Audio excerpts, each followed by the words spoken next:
ದೇಶದ ಕೋಟ್ಯಾಂತರ ಮೊಬೈಲ್ ಬಳಕೆದಾರರಿಗೆ ಏಕಾಏಕಿ ಎಮರ್ಜೆನ್ಸಿ ಅಲರ್ಟ್ ಸಂದೇಶಗಳು ಬಂದಿವೆ. ಸೈಲೆಂಟ್ ಮೋಡ್ನಲ್ಲಿದ್ದ ಫೋನ್ಗಳು ಸಹ ಜೋರಾಗಿ ಶಬ್ದ ಮಾಡುತ್ತಾ ಕಂಪಿಸಲು ಶುರು ಮಾಡಿದ್ದರಿಂದ ಆತಂಕಕ್ಕೊಳಗಾಗುವುದು ಸಹಜ. ಆದರೆ ಸಾರ್ವಜನಿಕರು ಭಯಪಡುವ ಅಗತ್ಯವಿಲ್ಲ. ಇದು ಕೇಂದ್ರ ಸರ್ಕಾರವು ಹೊಸದಾಗಿ ಜಾರಿಗೆ ತಂದಿರುವ ಸೆಲ್ ಬ್ರಾಡ್ಕಾಸ್ಟ್ ವ್ಯವಸ್ಥೆಯ ಅಧಿಕೃತ ಪರೀಕ್ಷೆಯಾಗಿದೆ.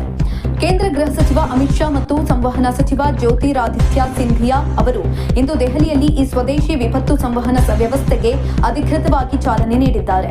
ಭಾರತದ 36 ರಾಜ್ಯಗಳು ಮತ್ತು ಕೇಂದ್ರಾಡಳಿತ ಪ್ರದೇಶಗಳ ರಾಜಧಾನಿಗಳಲ್ಲಿ ಇಂದು ಈ ಪರೀಕ್ಷಾರ್ಥ ಸಂದೇಶಗಳನ್ನು ರವಾನಿಸಲಾಗಿದೆ. ಈ ತಂತ್ರಜ್ಞಾನವನ್ನು ದೂರಸಂಪರ್ಕ ಇಲಾಖೆ ಮತ್ತು ಸಿ-ಡಾಟ್ ಸಂಸ್ಥೆಯು ರಾಷ್ಟ್ರೀಯ ವಿಪತ್ತು ನಿರ್ವಹಣಾ ಪ್ರಾಧಿಕಾರದ ಸಹಯೋಗದೊಂದಿಗೆ ಅಭಿವೃದ್ಧಿಪಡಿಸಿದೆ.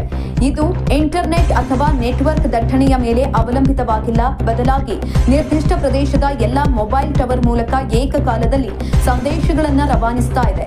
ಭೂಕಂಪ, ಸುನಾಮಿ, ಚಂಡಮಾರುತ, ಮಿಂಚು ಅಥವಾ ಅನಿಲ ಸೋರಿಕೆಯಂತಹ ತುರ್ತು ಸಂದರ್ಭಗಳಲ್ಲಿ ಜನರನ್ನ ಕೇವಲ ಸೆಕೆಂಡುಗಳಲ್ಲಿ ಎಚ್ಚರಿಸಿ ಸುರಕ್ಷಿತ ಸ್ಥಳಕ್ಕೆ ತೆರಳಲು ಸಮಯ ನೀಡುವ ಉದ್ದೇಶವನ್ನ ಇದು ಹೊಂದಿದೆ. ಇದು ತುರ್ತು ಸಂದೇಶವಾದ್ದರಿಂದ ಫೋನ್ ಯಾವುದೇ ಸ್ಥಿತಿಯಲ್ಲಿದ್ದರೂ ಜೋರಾದ ಸೈರನ್ ಮೂಲಕ ನಿಮ್ಮ ಗಮನ ಸೆಳೆಯುತ್ತದೆ.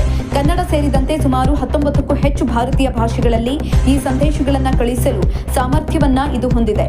ಈಗ ಬಂದಿರುವುದು ಕೇವಲ ಪರೀಕ್ಷಾರ್ಥ ಸಂದೇಶ. ಇದಕ್ಕಾಗಿ ನೀವು ಯಾವುದೇ ಆತಂಕ ಪಡುವ ಅಥವಾ ಲಿಂಕ್ಗಳನ್ನು ಕ್ಲಿಕ್ ಮಾಡುವ ಅವಶ್ಯಕತೆ ಇಲ್ಲ.